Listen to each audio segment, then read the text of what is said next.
দীর্ঘ ঐতিহ্যের ধারাবাহিকতায় রমনা বটমূলে গানে সুরে নতুন বছরকে স্বাগত জানালো ছায়ানট। এ উপলক্ষে ভোর থেকেই রমনায় হাজির হন হাজারো মানুষ। সব জীর্ণতা ভুলে সামনে এগিয়ে যাওয়ার প্রত্যয় ছিল তাদের কণ্ঠে। নতুন বছরের প্রথম ভোর, উচ্ছ্বাসে বরণের প্রস্তুতি। বাঙালির আবেগ আর অনুভূতি যেন মিশে একাকার রমনা বটমূলে। ছায়ানটের বর্ষবরণ আয়োজনে ভোরের আলো ফোটার আগেই মানুষের ভিড়।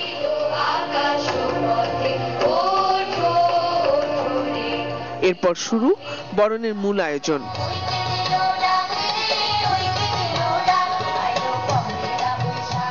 একে একে রবীন্দ্র নজরুল সহ পঞ্চকবির গানে কণ্ঠ মেলালেন সবাই।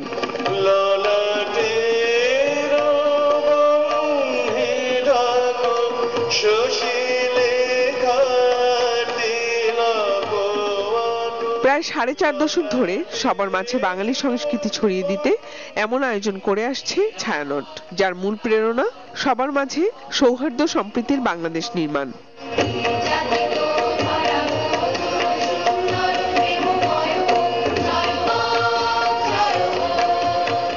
শান্তি, মানবতা আর মানুষের অধিকার রক্ষায় ঐকমত্যের প্রতিফলন এই মুখরতা। সুখে শান্তিতে বাঁচবার মানবিক অধিকার চাই মানুষ হিসেবে আমাদের সকল অধিকারের সুরক্ষা।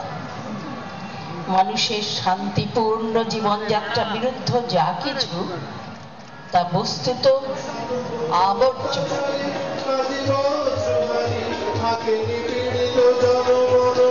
বিশ্বায়নের এই যুগে সাংস্কৃতিক আদান প্রদানের কথা যেমনি বলা হয়, তেমনি অনেক সময় সংস্কৃতি পরিবর্তন এড়ানো যায় না। তবে সবকিছুর পরেও একান্ত নিজস্ব সংস্কৃতি লালন করার যে তাড়না, মূলত পয়লা বৈশাখ তারই প্রতিধ্বনি। আর সেই প্রতিধ্বনি পৌঁছে যাক প্রতিটি বাঙালির হৃদয়ে। জিনিয়া কবি সূচনা, চ্যানেল 24, ঢাকা।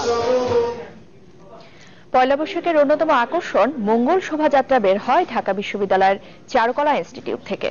সকাল 9টার একটু পরে তা শুরু হয়ে রূপসী বাংলা মোড় ঘুরে টিএসসি পর্যন্ত যায়। সেখান থেকে চারুকলা ইনস্টিটিউটে এসে শেষ হয়। এবার শোভাযাত্রায় 9টি ভাস্কর্যের পাশাপাশি ছিল বেশ কয়েকটি নান্দনিক মুখোশও। থিম ছিল অনেক আলো জ্বলতে হবে মনের অন্ধকারে। সাম্প্রদায়িক শক্তি রুখে দেওয়ার প্রতীক হিসেবে হাজির ছিল 20 ফুট লম্বা একটি মুষ্টিবদ্ধ হাত। শোভাযাত্রায় সংস্কৃতি মন্ত্রী আসাদুজ্জামান নূর ও ঢাকা বিশ্ববিদ্যালয়ের উপাচার্য আ.ম.স. আরিফিন সিদ্দিক সহ যোগ দেন বিভিন্ন শ্রেণী পেশার হাজারো মানুষ।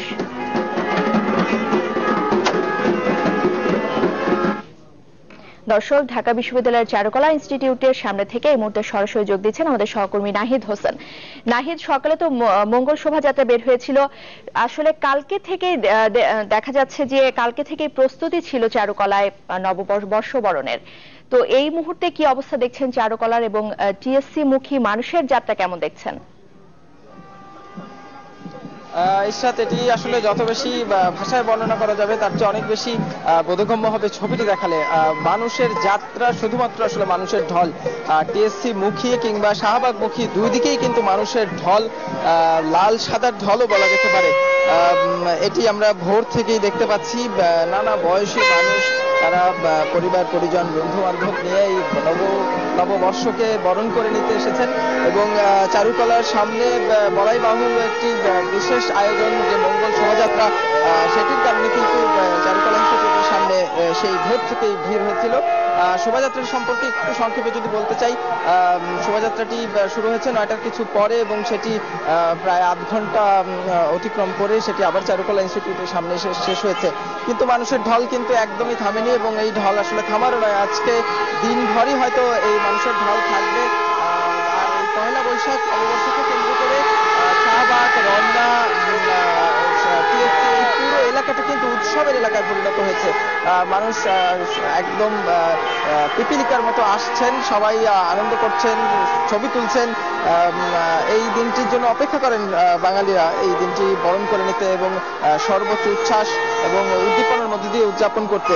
তো সেই উচ্ছ্বাস উদ্দীপনার বহিঃপ্রকাশ আমরা দেখছি। আর একটি বিষয়ে বলতে চাই, এবার যে চারুকলার মঙ্গল শোভাযাত্রা, সেটিতে মূল যে ভাবনা রাখা হয়েছিল প্রতিবাদ, তার সাথেও কিন্তু একাত্মতা ঘোষণা করেছেন সবাই, মুখে না হলেও তাদের বহিঃপ্রকাশ, ভাবনার বহিঃপ্রকাশ ছিল তেমনি। সবাই একটি অস্থির সময় যেটি চলছে সেটি কাটিয়ে উঠে একটি সুখী, সমৃদ্ধ এবং নিরাপদ বাংলাদেশ চান। এখানে যারা এসেছেন তাদের বেশ কয়েকজনের সাথে কথা বলে আমি এমনটাই ধারণা করতে পারছি। তো এই ঢল হয়তো দিনভর চলবে এবং আমরাও হয়তো দিনভর এখান থেকে এবং ঢাকার অন্যান্য স্থান থেকে, দেশের বিভিন্ন স্থান থেকে নিশ্চয়ই এই পয়লা বৈশাখের উদযাপন কেমন হয় সেটি দর্শকদের দেখানোর চেষ্টা করব। ইশরাত। নাহিদ, আপনাকে ধন্যবাদ। দর্শক দেখতেই পাচ্ছিলেন নতুন বছরকে স্বাগত জানাতে কি পরিমাণ মানুষের ভিড় জমেছে টিএসসি মোড়ে, এমনটাই জানাচ্ছিলেন নাহিদ হোসেন। প্রধানমন্ত্রী শেখ হাসিনা বলেছেন, দেশের মানুষের নিরাপত্তা নিশ্চিত করতে কাজ করছে সরকার। সকালে গণভবনে দলীয় নেতাকর্মীদের পাশাপাশি নানা শ্রেণী পেশার মানুষের সাথে শুভেচ্ছা বিনিময় শেষে একথা বলেন তিনি। প্রধানমন্ত্রী বলেন, নতুন বছরে যেন আর কেউ আগুনে পুড়ে না মরে। দেশের মঙ্গল ও সবার জীবনের শান্তিও কামনা করেন প্রধানমন্ত্রী শেখ হাসিনা।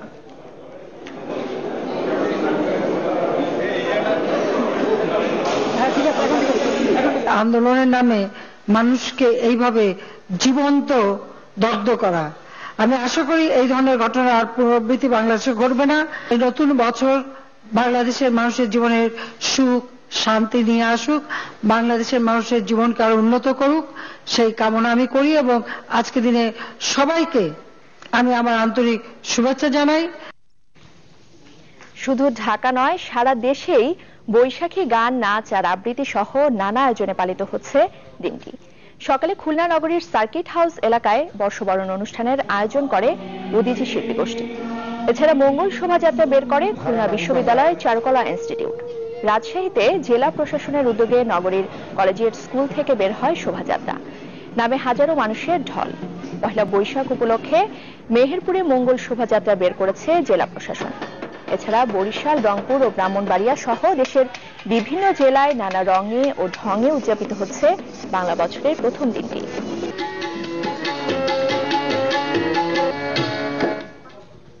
পয়লা বৈশাখ গণমানুষের সংস্কৃতি হলেও কতটা তা প্রান্তিক জনগণের।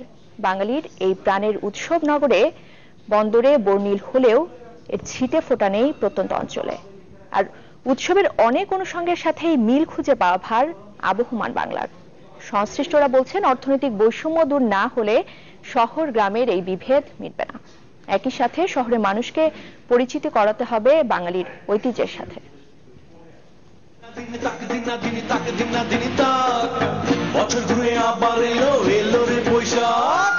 ঋতু বৈচিত্র্যের দেশে বছরটি শুরু হয় বৈশাখ দিয়ে। বর্ষবরণে দেশ জুড়ে বইছে বন্যা, উৎসবের রঙে সেজেছে শহর বন্দর।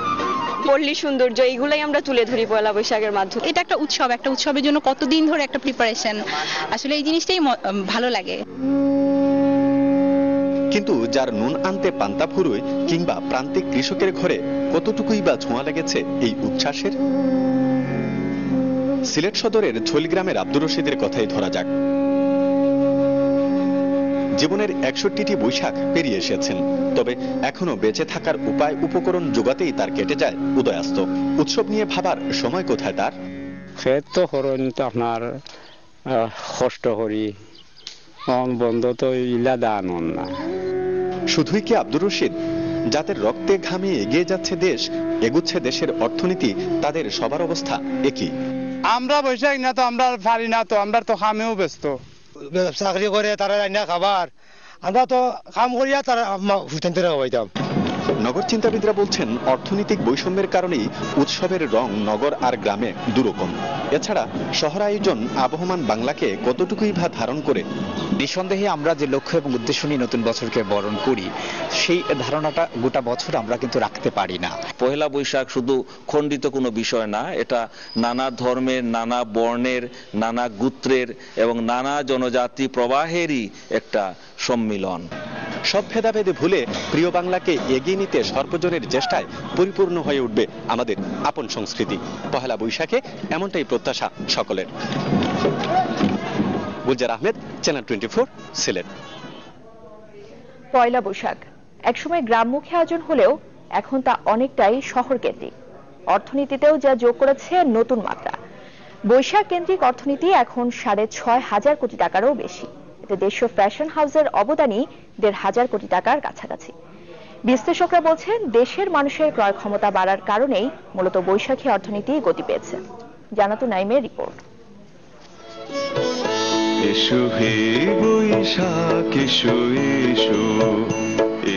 ধর্ম, বর্ণ, প্রাণ সব মিলেমিশে এই একই গান।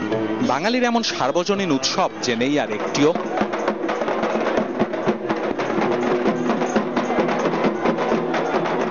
ঐতিহ্যে হাজারো বছরের পুরনো অহংকার আছে ঠিকই, তবে এমন জমকালো আয়োজনের শুরুটা খুব বেশি দিনেরও নয়।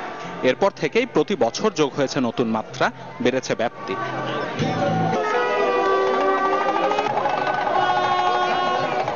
নতুন বছরে কেবল রং বেরঙের পোশাকই নয়, উদযাপনের আছে আরো নানা অনুষঙ্গ।